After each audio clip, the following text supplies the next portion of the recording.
नमस्कार, आदाब, बहुत बहुत स्वागत आप सभी का। आप देख रहे हैं खास कार्यक्रम नजर और नजरिया। मैं हूं आपके साथ बुशरा खानम फहद। अभी हाल ही में नए सीईसी चुने गए हैं ज्ञानेश कुमार, और आज उन्होंने आनन फानन में शपथ भी ले ली। जिस तरह से आनन फानन में उनका चयन किया गया, उनके नाम की घोषणा की गई रात के अंधेरे में, वैसे ही सुबह होते ही उनका शपथ ग्रहण समारोह भी हो गया और उन्होंने कार्यभार भी अपना संभाल लिया है।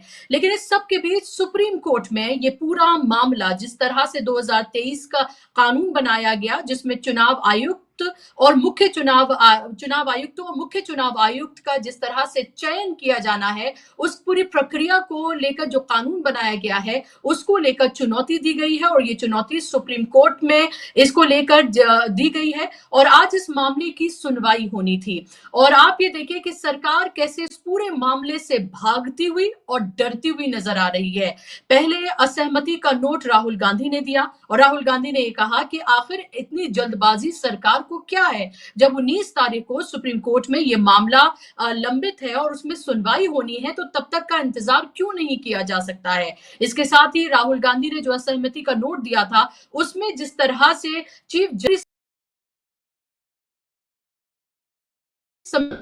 ये बात वो उठाते रहे हैं। लेकिन इस सब के बीच आप ये देखिए कि आज सुप्रीम कोर्ट में इस मामले की सुनवाई होनी थी। ये मामला लिस्टेड था, हालांकि ये मामला 41वें नंबर पर लिस्टेड था, यानी कि इस मामले की सुनवाई देर से ही होनी थी। सरकार की तरफ से सॉलिसिटर जनरल को पेश होना था, लेकिन आप ये देखिए कि सरकार किस तरह से डरी हुई और घबराई हुई है इस पूरे मामले को लेकर, और वो चाहती है कि जितना ज्यादा इसको टाला जा सके उतना इस मामले को टाला जाए। और यही वजह रही कि सॉलिसिटर जनरल ने कहा कि उन्हें कॉन्स्टिट्यूशनल बेंच के सामने पेश होना है, इसलिए आज इस मामले में वो कोर्ट में पेश नहीं हो सकते हैं। इस पूरे मामले में एडीआर की तरफ से पेश हुए वकील प्रशांत भूषण ने ये कहा कि आपके पास तो और भी लोग हैं, भाई 17 लोगों की टीम है, आप उनमें से किसी को भेज दीजिए, आप उनमें से क्यों नहीं भेज सकते हैं किसी को। इस तरह से इस मामले की सुनवाई को बार बार नहीं टाला जा सकता है, क्योंकि आप ये देखिए कहीं ना कहीं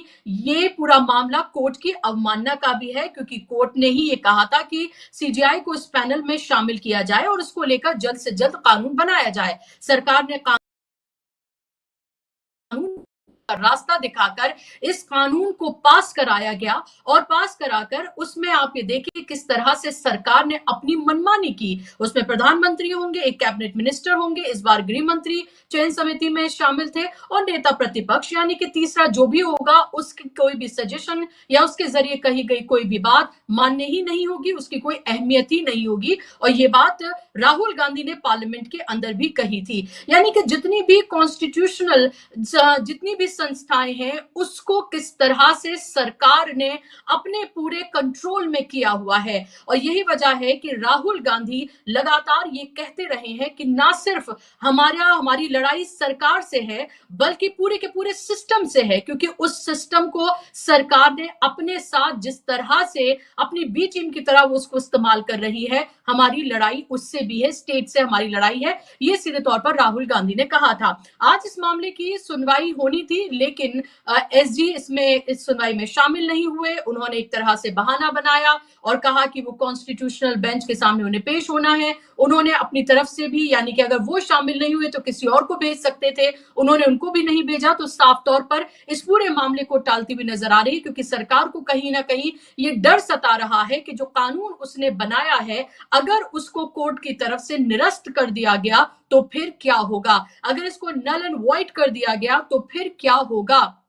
सरकार मुंह देखती हुई रह जाएगी और उसकी सारी जो मंशा है उस पर पानी फिर जाएगा, क्योंकि जितने भी चुनाव एक के बाद एक लोकसभा से शुरू होकर 400 पार की बात करते थे, 240 पर सिमट गए, और उसके बाद लगातार आप ये देखिए कि जितने भी इलेक्शंस हुए हैं, उन तमाम इलेक्शंस में चुनावी धांधली जिस बड़े पैमाने पर हुई है, तथ्यों के आधार पर ये बात यहां पर कही जा रही है, मैं ये कह रही हूं, और विपक्ष ने भी, राहुल गांधी ने भी ये प्रेस कॉन्फ्रेंस करके दूसरे विपक्ष के नेताओं ने बाकायदा तौर पर इसके तथ्य दिए हैं कि कैसे बोगस वोटर्स जो है बढ़ाए जा रहे हैं और जो एक्चुअल वोटर्स हैं उनको काटा जा रहा है, या फिर जो वोटर्स विपक्ष के तरफ हैं यानी कि जो उसको वोट करना चाहते हैं उनका नाम वोटर लिस्ट से हटाया जा रहा है। किस तरह से वोटिंग परसेंटेज को बढ़ाया जा रहा है, लोकतंत्र को एक तरह से उसका गला घोटा जा रहा है, जनादेश की लूट की जा रही है और चुनावों को अपने पक्ष में किया जा रहा है। ये तमाम इल्जाम विपक्ष लगा रहा है और ये सब कुछ किसके जरिए हो रहा है?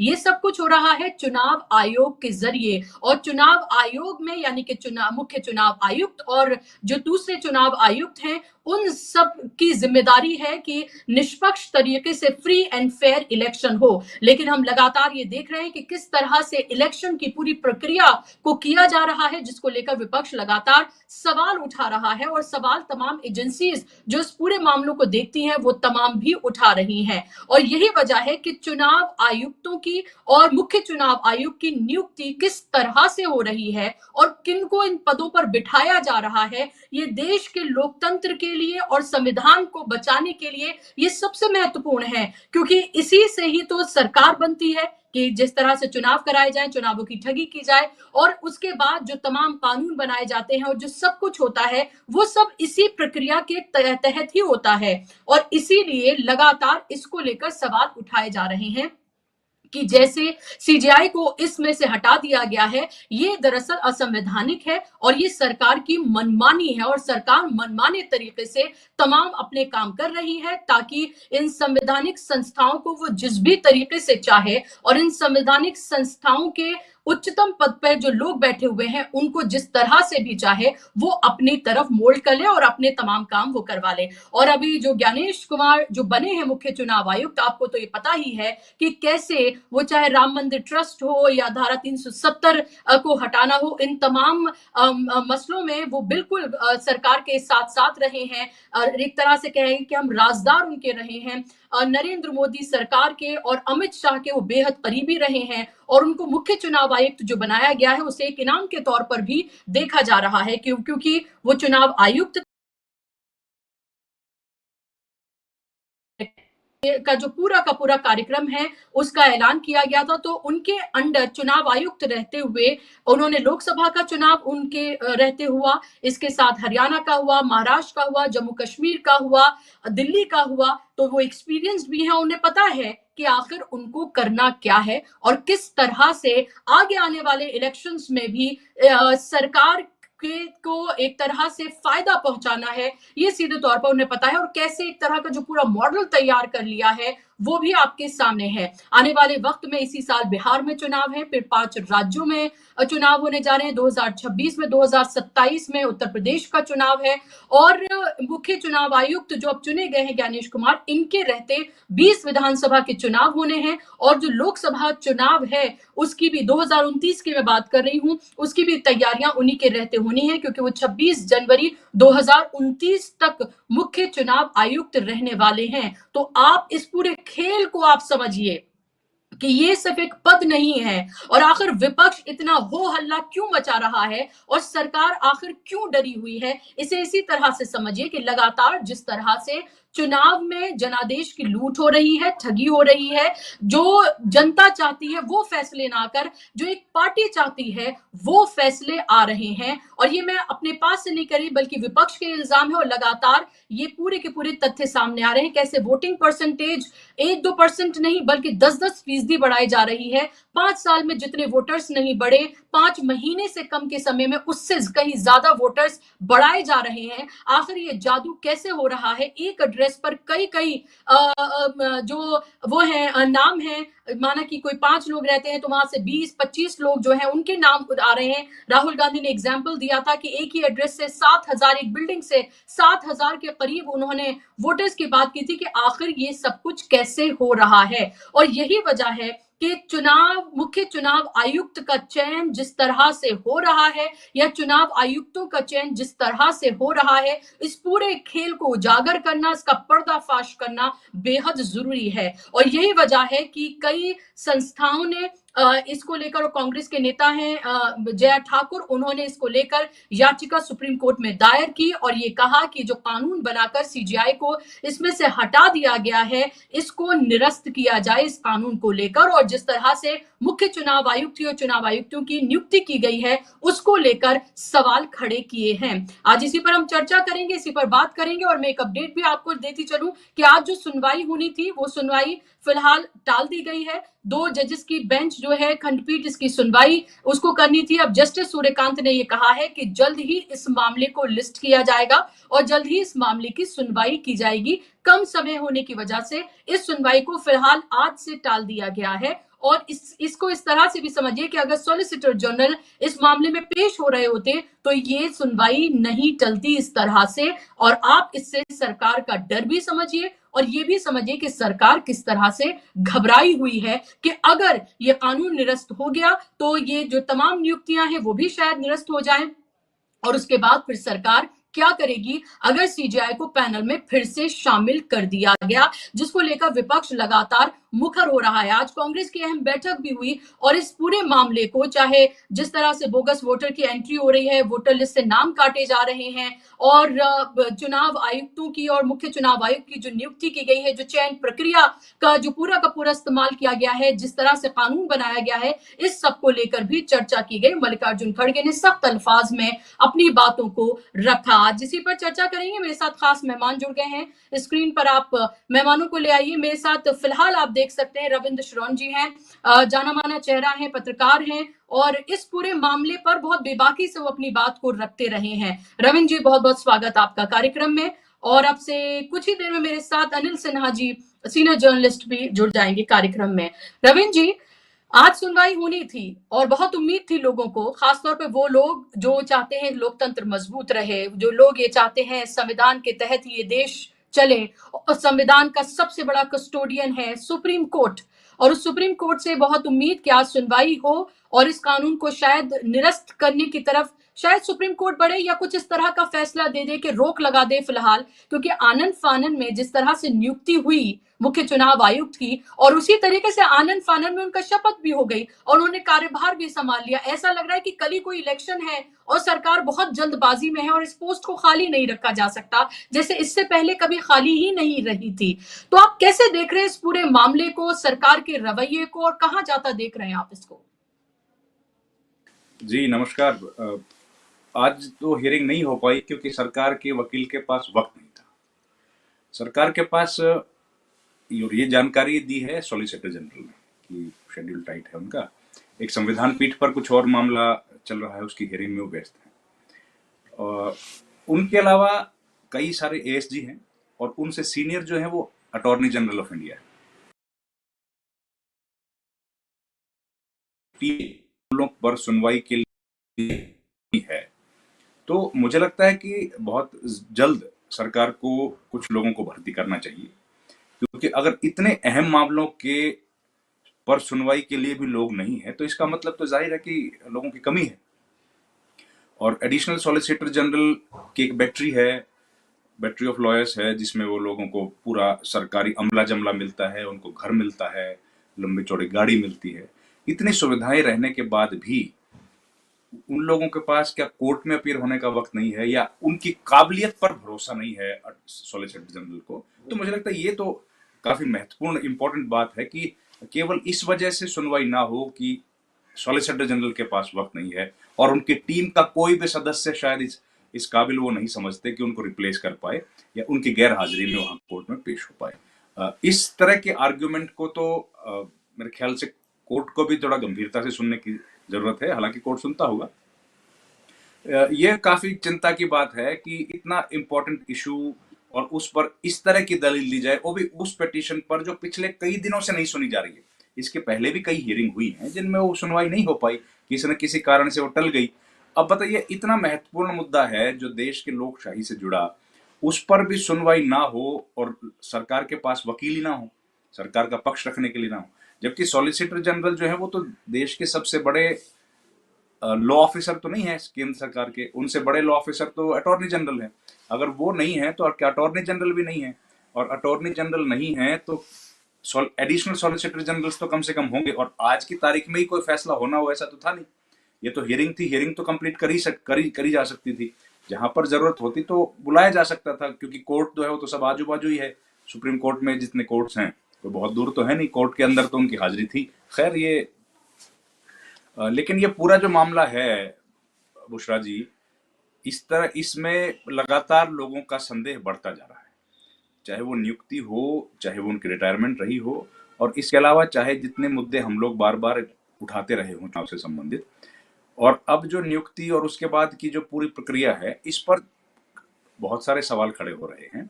और इलेक्शन कमीशन लगातार जो खामोशी ओढ़े हुए है, वो लोगों का कहीं ना कहीं भरोसा तोड़ रहा है।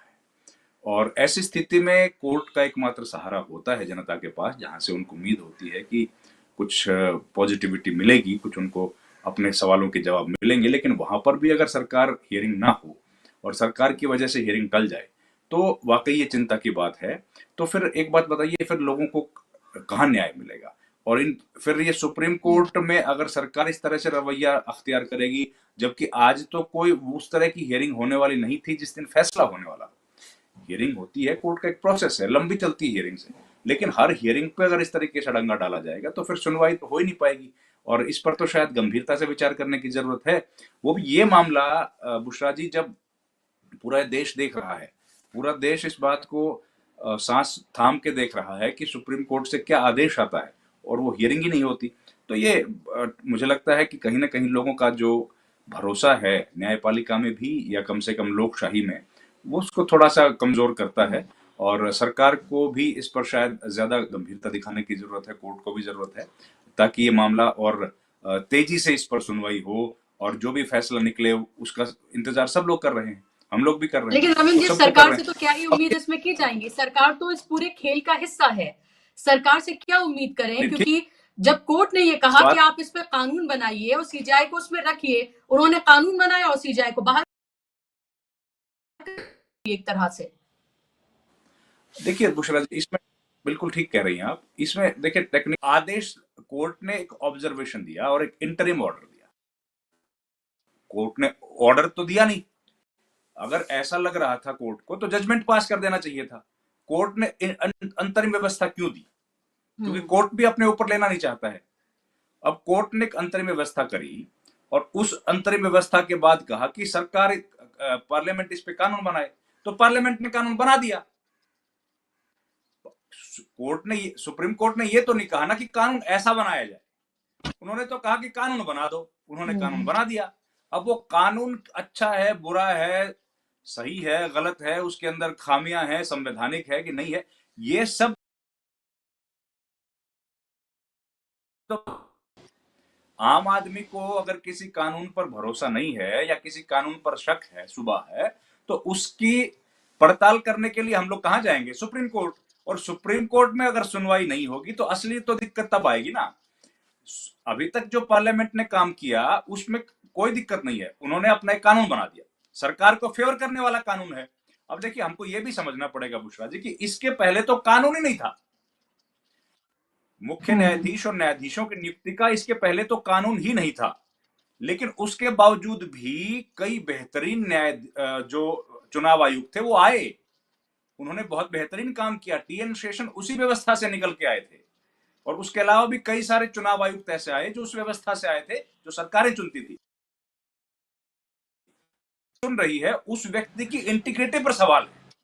सरकार जिसको चुनती है, राजीव कुमार सरीखे लोगों को, वो अपने काम को करते हुए नहीं दिख रहे। लोगों का भरोसा तभी रोड होना शुरू हुआ इस पूरी व्यवस्था पर। सरकार कानून बनाए, इस पर कोई ऐतराज नहीं है, क्योंकि सरकार का काम है, संसद का काम है, सुप्रीम कोर्ट का तो काम नहीं है कानून बनाना। हाँ, लेकिन कानून जब इस तरह का बन जाए जो किसी एक पार्टी को या एक सरकार को फायदा देता हो, उस कानून को संविधान सम्मत है कि नहीं है वो जानने के लिए, उसकी सही इंटरप्रिटेशन करने के लिए सुप्रीम कोर्ट जाया जाता है। गए, एग्रीव्ड पार्टी सुप्रीम कोर्ट गई। अब उसके आगे मामला बढ़ नहीं रहा है। सबसे बड़ी समस्या की बात यह है कि अब हम लोगों को कर दिया गया है। और देखिए, हैरानी की बात क्या है कि सुप्रीम कोर्ट ने भी जो आदेश दिया, जो अंतरिम व्यवस्था करी, जिसमें चीफ जस्टिस ऑफ इंडिया को रखा पैनल में, उस पैनल ने कोई भी चुनाव आयुक्त की नियुक्ति नहीं करी है। उस पैनल की नियुक्ति, उस पैनल की बैठक होने से पहले ही उस कानून को खत्म कर दिया गया और उसमें चीफ जस्टिस की जगह वो मंत्री को ले लिया गया। तो उस कानून की तो कभी यूज ही नहीं हुआ, उस व्यवस्था का तो उपयोग ही नहीं किया गया। उस व्यवस्था के उपयोग से पहले नया कानून जो है वो सरकार लेके आ गई। सरकार कानून लेकर आ गई, उसमें कोई कुछ नहीं है, सरकार का अख्तियार है, लेकिन उसकी इंटरप्रिटेशन हम लोगों को जानने के लिए सुप्रीम कोर्ट जाना पड़ा। अब सुप्रीम कोर्ट में भी जो रवैया है, वो रवैया कहीं कहीं चिंता पैदा करता है कि भाई अगर सुप्रीम कोर्ट के अंदर हियरिंग भी नहीं मिल पाएगी तो फिर लोग जाएंगे कहां, फिर हमारे पास क्या रास्ता बचेगा। अब जब चुनाव आयोग नियुक्ति हुई, जब चुनाव आयोग बना था, तब भी यही व्यवस्था दी गई थी। संविधान सभा की बहस में भी यही बातें कही गई थी कि जो सरकारें आएंगी, संविधान के स्वरूप में आने के बाद जो सरकारें आएंगी, उनके ऊपर छोड़ा जाना चाहिए, उनके विवेक पर, उनके विजडम पर यह छोड़ा जाना चाहिए कि वो चुनाव आयुक्तों की नियुक्ति किस तरीके से करती हैं, कानून के माध्यम से करती हैं या नहीं करती हैं। अब ये तो हमको मानना पड़ेगा कि पिछले 70 साल में, 7 दशक में जो हुकूमतें आई, उन्होंने तो कानून इस पर नहीं बनाया। अब जो कानून बनाया है वो कानून निष्पक्षता की तरफ लेकर नहीं जाता है और उस पर सबसे बड़ा सवाल है। अब कानून विश्वास, लोगों का भरोसा उस पर कायम हो, ये सुप्रीम कोर्ट की जिम्मेदारी है। सुप्रीम कोर्ट में अगर हियरिंग भी नहीं मिल पाएगी तो ये वाकई में सवालिया निशान खड़ा करता है। अब प्रशांत भूषण वहां पर सवेरे से वहां होंगे कोर्ट में, और उसके बाद सॉलिसिटर जनरल आकर कहते हैं कि उनके पास वक्त नहीं है, उनके पास, अगर यही स्थिति दूसरी समझिए आप, अगर आज सॉलिसिटर जनरल खड़े होते और प्रशांत भूषण बोलते कि मेरे पास वक्त नहीं है, तो सुप्रीम कोर्ट का रवैया क्या होता? क्या सुप्रीम कोर्ट ये बात मान लेता? बड़ा मुश्किल है ना। इतना इतना महत्वपूर्ण जब हियरिंग है तो क्या उसमें अगर मामला दूसरी दिशा में हम लोग देखें कि सरकार चाहती है कि सुनवाई हो और सामने वाला पक्ष सुनवाई नहीं चाहता है, तो क्या हो जाता? ऐसा नहीं होता ना। तो इसलिए, और इसीलिए क्योंकि सबको इस बात का पता है कि देश में सबसे बड़े लिटिगेंट अगर कोई है तो सरकार है, और इसलिए सरकार अपने काम, उनका इतने ज्यादा लिटिगेशंस हैं, इसी वजह से तो इतने ज्यादा एडिशनल सॉलिसिटर जनरल्स की नियुक्ति करती है। और वो भी छोड़िए, एएसजी के अलावा पैनल काउंसिल होते हैं, सीनियर पैनल काउंसिल होते हैं, उसके बाद पैनल काउंसिल होते हैं, वो तो कोई अंदाजा ही नहीं है कितने सारे होते हैं। तो इतने सारे लोगों में से वो सब लोग सरकार को रिप्रेजेंट करते हैं। इतने सारे लोगों में से क्या किसी भी इंसान के पास वक्त नहीं था? क्या ये जो पिटीशन है ये इतनी मतलब इतनी गैर जरूरी पिटीशन थी कि इसके लिए किसी के पास वक्त ही नहीं है सुनने के लिए? तो ये तो चिंता खड़ी करने वाली बात है कि इतनी महत्वपूर्ण पिटीशन को सरकार इस तरीके से देख रही है, और सुप्रीम कोर्ट ने भी उस पर कोई कड़ा रवैया अख्तियार नहीं किया। मुझे लगता है कि जल्दी इस पर हियरिंग हो, ये शायद सुप्रीम कोर्ट करेगा, और अगली हियरिंग में किसी तरह का पास ओवर ना मिले और वो हियरिंग कंप्लीट हो। मुझे लगता है ऐसा इस बार सुप्रीम कोर्ट। जी बुशरा जी। क्या रविंद्र जी, अनिल जी मेरे साथ जुड़ गए, अनिल सिन्हा जी, सीनियर जर्नलिस्ट। अनिल जी, स्वागत आपका कार्यक्रम में। लेकिन रविंद्र जी, इसी से जुड़ा मेरा सवाल आपसे ये है कि क्या इससे सरकार का डर और घबराहट नहीं नजर आती है कि पहले आप 19 तारीख का इंतजार भी नहीं करते हैं, आनन फानन में आप नियुक्ति कर देते हैं, रात को 11:30 बजे, 11 बजे के आसपास ये आती है बात कि ज्ञानेश कुमार जो है वो नए मुख्य चुनाव आयुक्त, फिर उसके बाद आप इसी तरह से एकदम से सुबह होते ही फौरन उनका शपथ भी हो जाती है, कार्यभार भी वो संभाल लेते हैं। जिस दिन हेयरिंग होती है उस दिन सॉलिसिटर जनरल जो है वो गायब। पर सरकार का डर नजर आ रहा है कि कहीं सुप्रीम कोर्ट से इस कानून को निरस्त ना कर दिया जाए। दूसरा, क्या सुप्रीम कोर्ट को इतना महत्वपूर्ण ये मामला है, ये पूरा का पूरा मामला किस तरह से फ्री एंड फेयर इलेक्शन, लोकतंत्र, संविधान से जुड़ा है और सुप्रीम कोर्ट सबसे बड़ा कस्टोडियन है कॉन्स्टिट्यूशन का, तो क्या उनको लताड़ नहीं लगानी चाहिए थी? क्या सिर्फ ये कह के कि हम एडजस्ट कर लेंगे, बल्कि उनको ये नहीं कहना चाहिए था कि आप इस सख्ती से, कि आखिर इतने महत्वपूर्ण मामले को आप इतना लाइटली कैसे ले सकते हैं, बजाय इसके कि समय कम की वजह से उसको आगे बढ़ा दिया जाए डेट को? नहीं, आपकी बात सही है, लेकिन ये जिन जिन शब्दों का प्रयोग किया उनमें भरोसा भी तो होना चाहिए ना निजाम को। आप लोकतंत्र की, संविधान की बात कर रही हैं, उसमें भरोसा तो उन लोगों को है ना जो सरकार के बाहर बैठे हैं। अब सरकार का भरोसा उसमें हो, वो दिखना चाहिए। लेकिन बार बार जिस तरीके से नियुक्तियां हुई हैं, और सुप्रीम कोर्ट में भी एक अलग तरह का ट्रेडिशन अब बन गया है बुशरा जी, क्योंकि मैं तो सुप्रीम कोर्ट जाता हूँ। पहले हियरिंग जब हुआ करती थी तो किसी भी मामले में सरकार की तरफ से जो भी रिपोर्ट होते थे, एएसजी हो या पैनल काउंसिल हो, वो जाते थे। अब लेकिन क्या है कि जब ऐसा लगता है सरकार को कि गवर्नमेंट बैकफुट पे है और सरकार इस बात की हियरिंग को टलवाना चाहती है, तो वहां पर एएसजी या सॉलिसिटर जनरल, अटॉर्नी जनरल वो अकेले नहीं जाते हैं, वो अपने साथ 15-20 लोगों को लेके जाते हैं। ये एक नया ट्रेंड शुरू हुआ है सुप्रीम कोर्ट में अब वो, ताकि शोर शराबा किया जा सके। और मैंने कई बार देखा ये नया शुरू हो गया है कि कोर्ट का वक्त कैसे बर्बाद किया जाए ताकि कोर्ट को कंफ्यूज करने में उन लोगों को आसानी हो और कोर्ट जो है वो उनके बात को ध्यान से ना सुन पाए या फिर तुरंत फैसला ना कर पाए और हम लोग कोशिश करें कि हियरिंग टल जाए। इस तरह के इंसिडेंट भी देखे गए हैं। तो अब देखिए, जब ये होगा तो जाहिर है ये ऐसे तो नहीं हो सकता है, ये तो किसी न किसी के इशारे पर ही किया जाएगा।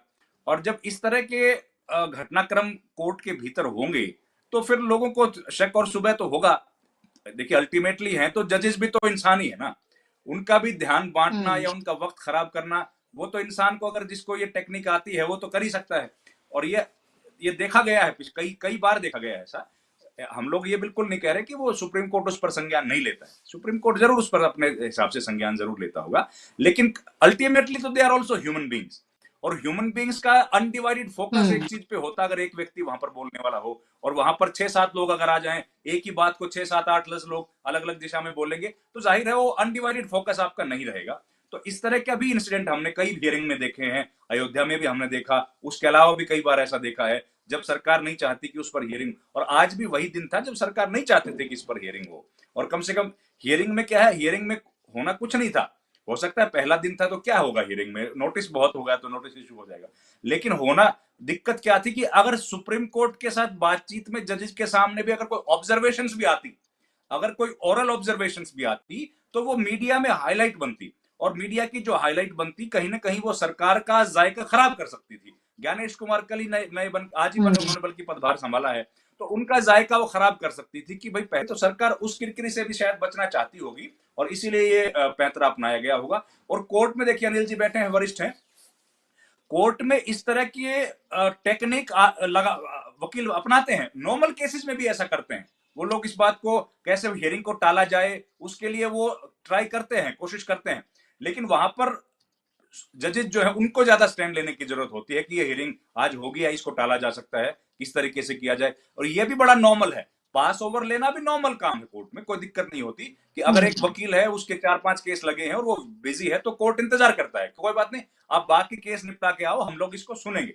लेकिन अगर इस वजह से हियरिंग ही टल जाए, ये कहीं ना कहीं चिंता की बात है। ठीक है, सवेरे के बजाय शाम को सुन लेंगे, 2 बजे के बजाय उसको 11 बजे सुन लेंगे, शाम के बजाय सवेरे सुन लेंगे, ये सब तो एडजस्टमेंट कोर्ट में होती है। लेकिन उसको केवल इस वजह से ना सुनना कि वक्त की कमी है, ये तो संदेश भी खराब देता है।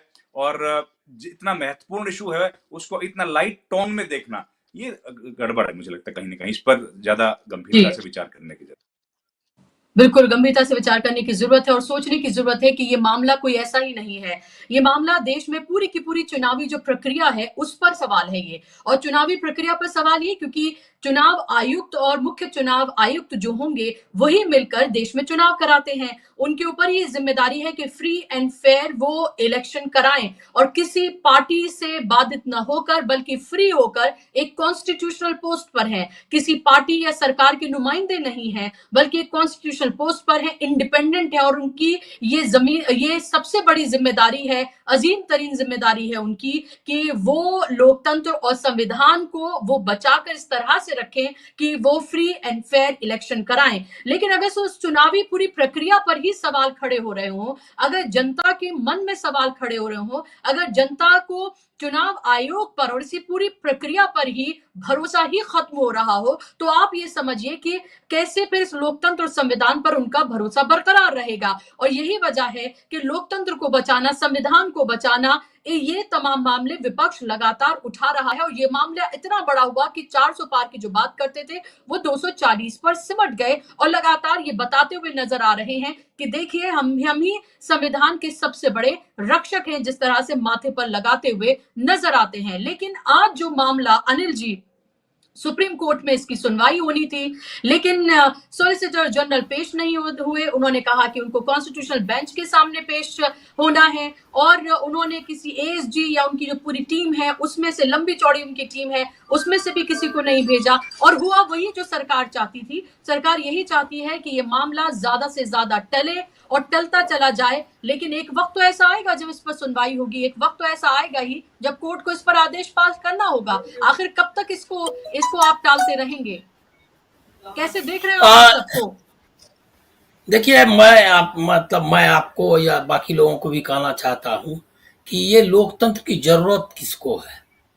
लोकतंत्र की जरूरत आपको है, जनता को है, विपक्ष को है। उनको लोकतंत्र की जरूरत नहीं है जो कुर्सी पर, जो सुप्रीम कोर्ट में बैठे हुए हैं, क्योंकि 10 साल से जो आया है वो उससे उससे कहीं नहीं लगता कि उनका कंसर्न है। अब तो आ रहे हैं, उनके इंटरव्यूज आ रहे हैं ना, जो चंद्रचूड़ के, जस्टिस चंद्रचूड़ के, तो आप उससे अंदाजा लगा सकते हैं कि ये जो जब बेचैनी है, ये आपकी बेचैनी है, ये हमारी बेचैनी है, ये बेचैनी जनता की है। जनता की बेचैनी भी है, लेकिन यही वजह है कि उस, आप देखिए कितना, मतलब ये सबको जोड़ के आप देखिएगा तभी आप, अगर आप सुप्रीम कोर्ट को अलग लीजिएगा, आप कुंभ को अलग लीजिएगा, तब आपको सब, मतलब मुझको नहीं लगता कि आप समझ पाएंगे। ये जो बेचैनी जनता की है, उस बेचैनी को ही खत्म करने के लिए कुंभ का इतना बड़ा आयोजन है। ये आयोजन है इसीलिए कि वो जनता जाकर के पूछना,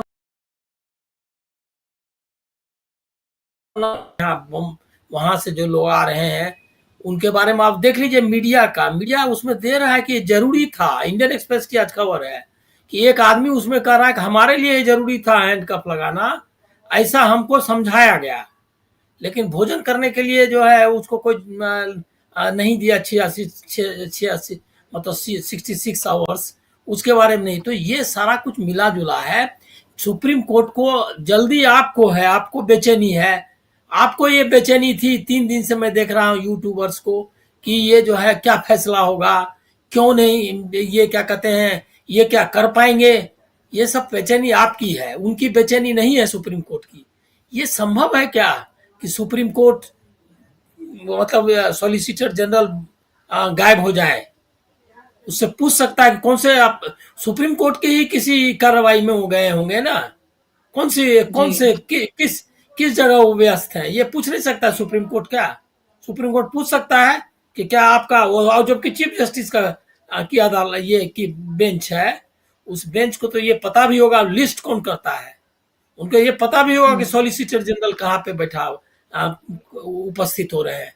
ये सब है क्या कि ये धृतराष्ट्र वाला रवैया है। धृतराष्ट्र मतलब मैं कोई महाभारत में के कथानक को ये नहीं कर रहा हूँ, मतलब उसकी चर्चा नहीं कर रहा हूँ। ये एक मुहावरा है कि धृतराष्ट्र की आंखें जो है सो बंद आंखें, या उनका जो नेत्रहीनता थी उसको है, वही है। आपको पता नहीं चलेगा, आप कर नहीं सकते ये सब। और आपको लग रहा है, मैं तो कल से जितने चैनल्स में ये चर्चा हुई है उसमें से एक को छोड़कर सब ने इसी पर चर्चा की 5 घंटे तक। 5 घंटा जो मेरा गया, बाकी लोग तो दिन भर कर रहे होंगे। तो 5 घंटे में मैंने ये देखा कि ये जो है, ये चिंता आपकी है, उसको कोई चिंता नहीं है। सारा सोशल मीडिया सब कुछ भरा हुआ है, सब कुछ पता है आपकी, मतलब नाक के नीचे आपकी जो है ये चल रहा है, और आप जो है सो आपको पता ही नहीं है कि कुछ हो रहा है। ऐसा ही हुआ था। अरुण गोयल जो है, जो इलेक्शन कमिश्नर, अभी क्रोशिया में राजदूत है हिंदुस्तान के, जो रिजाइन करके गए हैं, वो जो है उनका अपॉइंटमेंट कैसे हुआ आपको पता है? 12 तारीख को कोर्ट की सुनवाई हुई और कोर्ट ने तारीख रखी 22 की, 10 दिन का वक्त दिया। देखिए क्रोनोलॉजी देखते जाइए। और 18 तारीख को नोटिफिकेशन, मतलब नोट्स गया कि अपॉइंटमेंट करना है। ये मई से पोस्ट खाली है अब। और सुप्रीम कोर्ट में लास्ट आवर में सुनवाई है नियुक्ति संबंधी, कि भाई ये जो पोस्ट है, ये जो नियुक्ति अब होनी है, ये नियुक्ति इनके हाथ में ना रहे, इसके लिए ही प्रशांत भूषण वगैरह थे। और वो कोर्ट में 18 तारीख मतलब 22 को डेट है, 18 तारीख को, अब हमको याद नहीं है कि वो शुक्रवार के कारण ऐसा हुआ है, 22 का मतलब ये संडे मंडे बीच में संडे और सैटरडे होता हो, वो 18 तारीख जी। को नोट गया कि एक अपॉइंटमेंट है, लॉ मिनिस्ट्री का नोट गया। उस नोट पर सर्च कमेटी ने सर्च कर लिया, एक पैनल बन गया, 4 लोगों का पैनल बना। 4 लोगों का पैनल में एक 1983 बैच का था, एक 82 बैच का, एक 85 बैच का, 3, और ये 86 बैच का है शायद, अरुण गोयल। ये क्या कहते हैं, 4 नाम, 3 साउथ के और एक ये अरुण गोयल। अब क्या हुआ आगे, ये अरुण गोयल जो है, इनका इसी बीच में मतलब देखिए वॉलंटरी रिटायरमेंट का एप्लीकेशन आ गया उसी दिन 18 तारीख को। और ये सब मैं आपको कह रहा हूं कि कोई मैं क्रोनोलॉजी ने, ये जो वर्डिक्ट है, ये जो इलेक्शन कमिश्नर की नियुक्ति वाला और चीफ इलेक्शन कमिश्नर की, उस वर्डिक्ट में ये लिखा हुआ है। मतलब वो जो फैसला है, उस फैसला में कहा गया कि ये किस तरह हुआ है। कह रहे हैं जस्टिस जोसेफ कि इसकी चर्चा जरूरी है, और उसके लिए अलग से उन्होंने उसका हेड सब हेडिंग बना करके उसको लिखा है। उस हेडिंग, उसमें क्या हुआ कि वॉलंटरी रिटायरमेंट उसी दिन हो गया, और वॉलंटरी रिटायरमेंट में ही उनका उसी दिन वॉलंटरी रिटायरमेंट का एक्सेप्ट हो गया। जबकि नियम है उसमें शायद मेरे ख्याल में 1 महीना या 15 दिन के अंदर आप के बाद ही फैसला ले, मतलब तुरंत नहीं फैसला ले सकते, मतलब 1 दिन में फैसला नहीं हो सकता, वो भी वेव हो गया। उसके बाद उनको उसी दिन उनका ये जोसेफ ने लिखा है कि ये जो है, जब इनको मालूम नहीं था कि मेरा वॉलंटरी हमारा अपॉइंटमेंट हो रहा है मेंबर के लिए तौर पर, तो इन्होंने वॉलंटरी रिटायरमेंट के लिए एप्लीकेशन कैसे दिया। इसका मतलब कि पहले से उसको पता था कि हमारा अपॉइंटमेंट हो रहा है। ये लिखा हुआ, मैं आपको जो भी कह रहा हूँ ये वर्डिक्ट में है, मैं उसमें कोई कयास या कोई मीडिया रिपोर्ट नहीं है, ये ऑन रिकॉर्ड लिखा है जस्टिस जोसेफ ने। और उसके बाद जो है उनको अपॉइंटमेंट दे दिया जाता है, और वो 19 तारीख को ज्वाइन कर लेते हैं। 22 तारीख को ये कोर्ट बैठता है, पूछता है इतनी जल्दी क्या है। तो उसमें उसने वो सारे डिटेल्स मंगाए कि आपने अपॉइंट फाइल्स मंगाए, वो फाइल्स में ये बात क्या कहते हैं आई। फाइल्स में उसने नोट मंगाया कि जो आपने जो अपॉइंटमेंट किया है उसकी पूरी फाइल दो जस्टिस ने, मतलब आपने कैसे अपॉइंटमेंट किया उसका प्रोसीडियर चाहिए। तब उन्होंने कंक्लूड किया कि ये जो है इस तरह से अपॉइंटमेंट होता है, और अपॉइंटमेंट निष्पक्ष होना चाहिए, और इंटरप्रेट किया। देखिए सुप्रीम कोर्ट का जो बेसिक दायित्व है कि कॉन्स्टिट्यूशन का कस्टोडियन है, वो भारतीय संविधान का कस्टोडियन, मतलब रखवाला, एकदम शुद्ध हिंदी में रखवाला। रक्षक तो थोड़ा सा अलग हो जाता है, वो इज नॉट प्रोटेक्टर, उसका कस्टोडियन है, मतलब वो तिजोरी में रखेगा वो, और जब आपको जरूरत होगी वो देगा कि ये इसका मतलब है। इंटरप्रेट करने का काम और उसकी रक्षा भी आप है ही। तो वो जो है रखवाला, वो जो है उसने इंटरप्रेट किया कि संविधान की ये मान्यता थी, अंबेडकर को कोट किया है उन्होंने कि ये निष्पक्ष होना चाहिए बहाली, लेकिन हम छोड़ देते हैं अपने आगे आने वाली पीढ़ियों पर कि इसकी बहाली कैसे करेगा, लेकिन पार्लियामेंट को ये हक है और वही करेगा। अब देखिए क्या हुआ कि उन्होंने कहा कि इसके लिए अब जो संविधान की जो स्पिरिट है एजुकेशन मतलब कॉन्स्टिट्यूशन का, उसके हिसाब से ये इसमें 3 जजेज 3 पैनल ये होना चाहिए सिलेक्शन कमेटी में, LOP, prime minister and CJI. उन्होंने ये प्रावधान किया, और आप उसके बाद तो आपको मालूम है कि उन्होंने उसको बदल दिया। लेकिन अरुण गोयल का अपॉइंटमेंट नहीं कैंसिल किया जोसेफ ने, मतलब जस्टिस ने।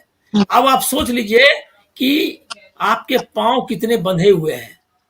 कंटेम्प्ट है, सीधे कंटेम्प्ट है कि उसने, जबकि उसकी चर्चा भी 12 तारीख को हुई कि अपॉइंटमेंट बीच में नहीं होना चाहिए, इसके लिए भी कहा, और उसने कुछ उसके पर ये भी हुआ। लेकिन वो जो है अपॉइंटमेंट उन्होंने कर लिया और उसको कुछ नहीं किया। अब दूसरा उदाहरण ले लीजिए, सुप्रीम कोर्ट जैसे ही एकनाथ शिंदे अपनी पलटन के साथ निकल गए, एक बकायदा जो मिनिस्टर है वो एब्सकॉन्डर हो गया, और वो जो है सो चला गया सूरत, और सूरत के बाद चला गया आसाम, उसके बाद गोवा चला गया, वो अभी तक पोस्ट पर ही है। सुप्रीम कोर्ट दौड़े दौड़े लोग गए कि भाई ऐसा चल रहा है। सुप्रीम कोर्ट ने कहा ठीक है, इसका तारीख रखो, और उसने इंश्योर किया कि नया मंत्रिमंडल, इसमें इस बीच में बहुत सारे किस्से हैं कि गवर्नर ने क्या रूल किया, ये क्या कौन सा रूल किया, क्या कहते हैं विधानसभा अध्यक्ष ने क्या रूल किया, ये सब बाद में क्या कहा चंद्रचूड़ ने, वो भी फैसला बहुत दिन के बाद फैसला हुआ। कहा उसने क्या कि सरकार तो अवैध है, सरकार अवैध है, लेकिन आप चूंकि पद छोड़ चुके हैं, आपने रिजाइन कर दिया, इसलिए हम बहाल किसको करें। अब सोचिए कितना लग रहा है जैसे कि आप कोई मतलब कि किसी मतलब सरकारी डिपार्टमेंट के क्लर्क से बात कर रहे हो। अरे वो आपको पूरा राइट है, और ये चिंता आपको कब से होने लगी कि डिस्टेबिलिटी की, ये काम उसका नहीं था, और ये कह भी रहा है कि ये फ्लोर पर डिसाइड होगा, और गवर्नर का रोल नहीं है, सब लिखा हुआ है अपने जजमेंट में। लेकिन हम वो सरकार अवैध है ये भी बोल दिया, लेकिन आप चूंकि चले गए तो आपको कैसे बुलाए। अरे चले गए तो बुलाए क्या, अरे जब सरकार अवैध है तो पहले सरकार जाएगी, उसके बाद न होगा कि कौन वैध सरकार गठित होगी। ये सिंपल जो लॉजिक है, ये चंद्रचूड़ जी को मालूम नहीं है। और वो जो आपका बीबीसी का जो हार्ड टॉक करने वाला है, वो इतना सॉफ्ट टॉक किया कि इसकी चर्चा ही नहीं की उसने, क्वेश्चन ही नहीं पूछा। वो ऐसे सब सवाल पूछता रहा जो उसने अखबार में देखा। वो गोदी मीडिया के अखबार से उसको पूछना चाहिए था कि आपने ये जो अवैध सरकार को कैसे चलने दिया, तो वो उसने पूरे इंटरव्यू में कोई चर्चा नहीं। और उसके तो नेचुरली आप जब आपको पता है कि आम के सवाल पूछेंगे और इमली का जवाब देगा ये, तो उसके बाद आप क्या, आप भी वो मिले हुए हैं। ये गोदी मीडिया को भी एक्सपोज करना चाहिए। उससे पूछा 370 का सवाल, तो वो क्या कह रहा है कि मतलब हमारे महोदय महान माननीय जस्टिस कह रहे हैं कि 370 की धारा 370 का तो जो उन्होंने कहा कि वो जो टेम्पररी था अरेंजमेंट वगैरह वो छोड़ दीजिए, उसकी अगली बात। पहले क्या कहा कि हमने इलेक्टेड गवर्नमेंट दे दिया। अरे इलेक्टेड गवर्नमेंट आपने कौन सा दे दिया, उसके इलेक्टेड गवर्नमेंट को हटा दिया, उसके बाद उसका विधानसभा खत्म कर दिया, उसके बाद उसका यूनियन टेरिटरी बना दिया। उसके कह रहा है कि हमने इलेक्टेड, आप क्या आप देंगे, आपने इतने समय नहीं दिया। और उसके बाद उसको यूनियन टेरिटरी ने दिया, और उन्होंने कहा कि हमने उनसे ले लिया है एफिडेविट। अरे आपने ले लिया है तो क्या हो गया कि हम राज्य का दर्जा देंगे। अब बताइए कि ये है जवाब। मतलब आप पूछ रहे हैं आम, तो सुप्रीम कोर्ट भी जो अगर फैसला संजीव खन्ना अगर आज शाम में करें, कल करें, परसों करें, मैं जरा भी मतलब मेरे दिल में जरूर लगता है कि शायद सुप्रीम कोर्ट की जमीर जग जाए, या शायद संजीव खन्ना का जो बैकग्राउंड है वो एचआर खन्ना के भतीजे हैं, तो इसीलिए संजीव खन्ना ने अपने आप को इससे अलग कर लिया है। अनिल जी, मैं आपको ये अपडेट कर दूं, संजीव खन्ना ने इस बेंच से अपने आप को अलग कर लिया है, क्योंकि उन्हीं का ये मामला है, क्योंकि सीजीआई इसमें हो इसलिए। तो अब ये 2 जजेस की बेंच है, जस्टिस सूर्यकांत है और एक और जस्टिस है, 2 जजों की बेंच है, और वो इस पूरे मामले की सुनवाई कर रही है। वो ये हमको ये ध्यान नहीं था, तो आप समझ लीजिए कि रिजल्ट आउट है पहले से। वो जब वो खुद ही नहीं हुआ। अरे सीजीआई का मामला क्या है, वो सीजीआई का इसमें कोई पर्सनल मामला है क्या? वो जो उसमें जो आप उससे निकलते हैं, जब आपका पर्सनल हो, जो इस सुप्रीम कोर्ट में जिसमें अपने पे पर्सनल आरोप लगे छेड़छाड़ के, छेड़खानी के और ये के, वो उसमें जाकर के सुप्रीम के चीफ जस्टिस ने वो जो औरत का मामला था और रंजन गोगोई के खिलाफ वो उसमें खुद ही अपनी सदारत में बैठ करके फैसला ले लिया। और सुप्रीम कोर्ट जो है दूसरे कोई आंख में धूल झोंक रहे हैं संजीव खन्ना, ये रिजल्ट पहले आप ले लीजिए। अब तो मुझको कोई उम्मीद, और भी जो 2% उम्मीद थी वो भी उम्मीद नहीं, रिजल्ट आउट है। सूर्यकांत और कौन दूसरे शख्स हैं निश्चित तौर पर ये सरकार के पक्ष में। अब आप देखिएगा कि महीना 2 महीना का डेट होगा, अपना सुनवाई चलती रहेगी, तब तक ये 2-4 इलेक्शन करा लेंगे। जी, बहुत महत्वपूर्ण बात आप कह रहे हैं और बहुत सारे एग्जाम्पल्स आपने यहाँ पर रखे हैं। और ऐसे में यही सवाल फिर रविंद्र जी की अगर सुप्रीम कोर्ट से ही नाउम्मीदी हासिल हो रही हो, अगर ये लग रहा हो कि सुप्रीम कोर्ट वक्त वक्त पर कुछ ना कुछ छोटे छोटे ऐसे फैसले देती रहती है जहां लगे कि नहीं नहीं देखिए जनता की, विपक्ष की, इन सब की भी सुनी जा रही है, लेकिन जहां बड़े मामले होते हैं वहां इस तरह के पेच अटका दिए जाते हैं कि ना मामला इधर का ना उधर का। अब अगर जैसा आपने भी पहले कहा कि फैसला ही सुना दिया जाता, ये कह दिया जाता कि ये कानून है, अब ऐसा ही करना होगा, लेकिन वो छोड़ दिया गया सरकार पर। सरकार कौन सरकार? भारतीय जनता पार्टी की सरकार। वो क्या करेगी वो सबको पता है, वो किस तरह से काम कर रही है 10.5 साल से वो सबको पता है। उन्होंने कानून बनाया, उन्होंने सीजीआई को ही आउट कर दिया, अब ये मामला फिर से सुप्रीम कोर्ट के पाले में है। और अब जिस तरह से फैसले हो रहे हैं, क्या आपको कोई उम्मीद भर है? अनिल जी ने तो बिल्कुल कह दिया कि कोई उम्मीद भर उनको नहीं है, बिल्कुल। और कई एग्जाम्पल्स भी उन्होंने कोट किए हैं और उनकी बातें बहुत वाजिब हैं, बहुत सही हैं उनकी बातें। हम ये देख रहे हैं हाई कोर्ट से लेकर सुप्रीम कोर्ट के जो जजेस हैं वो कैसे पार्टी ज्वाइन कर लेते हैं। तो एक विचारधारा उनकी है, क्या उस पद पर रहते हुए कभी वो निष्पक्ष रहे, ये भी सवाल है। और सवाल ये भी है कि जब उन्होंने वो फैसले दिए होंगे, क्या वो निष्पक्ष होकर उन्होंने फैसले दिए होंगे? और यही सवाल इसको लेकर भी उठ सकता है फिर। आपकी बात सही है, अनिल जी की बात से भी मैं इत्तेफाक रखता हूँ, लेकिन अब ऑप्शन तो नहीं है ना कोई, आपको भरोसा तो करना ही पड़ेगा। अपन विकल्पहीनता की स्थिति में है। अब एक देश में जो संस्थाएं बनी है, देखिए इमरजेंसी इस देश में जब लगी तब भी संस्थाएं कहीं ना कहीं कॉम्प्रोमाइज हुई थी, पर उन्होंने भी हिम्मत दिखाई। कुछ शख्स उस संस्थाओं में भी थे जिन्होंने ताकत दिखाई। अनिल जी ने खन्ना साहब की बात की, तो खन्ना साहब उसका जीता जागता एग्जाम्पल है।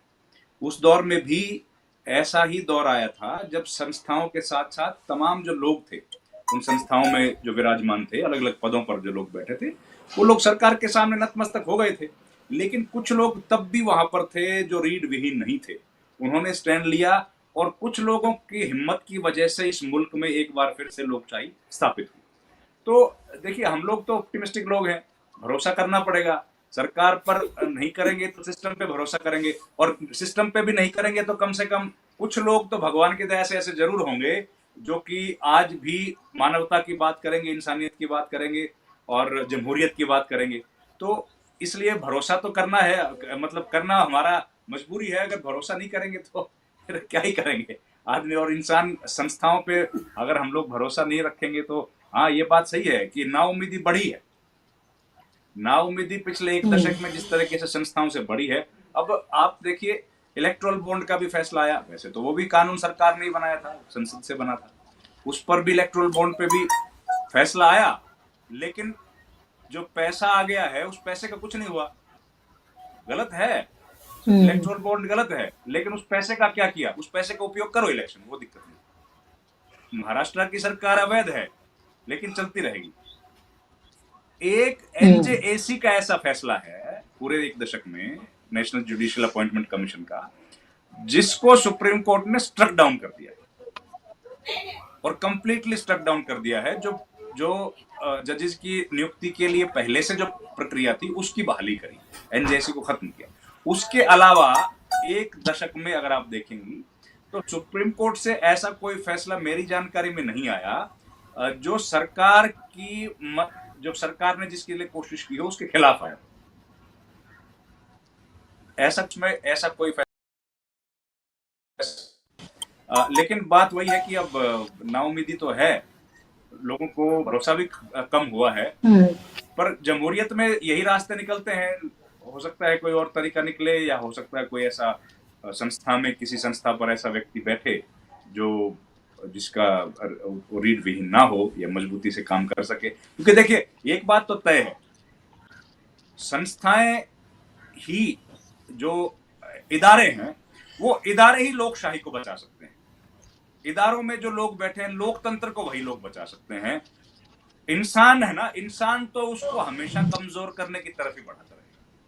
और ये सरकार जो है पहले दिन से इदारों पर अटैक कर रही है, उनको कैसे कमजोर किया जाए। सीएजी हो या सीबीआई हो, कि जितने भी इंस्टीट्यूशंस हैं, उन इंस्टीट्यूशंस को कैसे कमजोर करें, कैसे एक विचार के लोगों को वहां पर बिठाएं, उसके लिए कोशिश सरकार की तरफ से लगातार हुई है।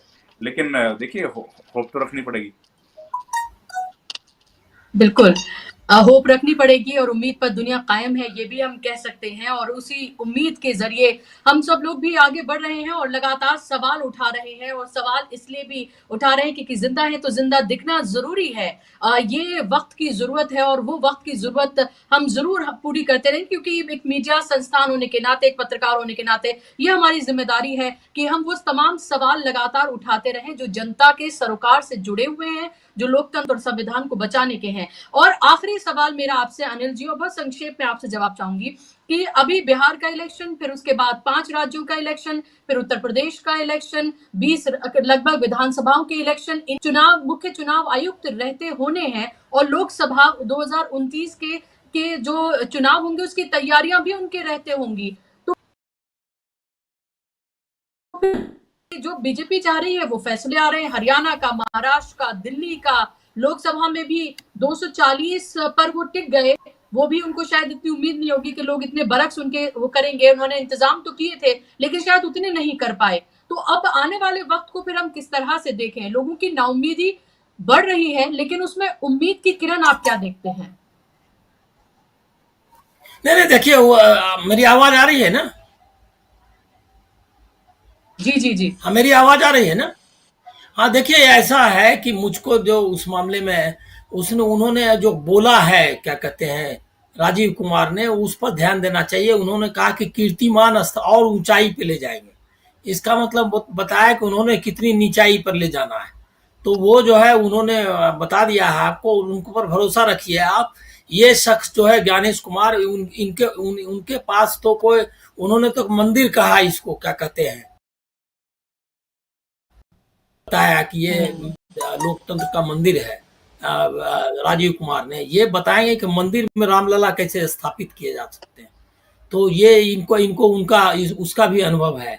तो ये तो इनकी तो जो इनका बैकग्राउंड देखिए, आप चेक कर लीजिए तो आपको समझ में आ जाएगा इन्होंने कितना मतलब ये जो कोऑपरेटिव सेक्टर को नष्ट करने से लेकर के बहुत सारे इनके कीर्तिमान पहले से हैं। इसीलिए इनके बारे में बाकी ज़्यादा कुछ आपको समझने की ज़रूरत नहीं है। जो तरीका बता दिया कि सरकार से पूछ करके ही आप जो है सो डेट तय करिए, उसके बाद इलेक्टोरल रोल वगैरह, कोई शिकायत अगर विपक्ष ने अगर रखी हो तो कोई नहीं देना है।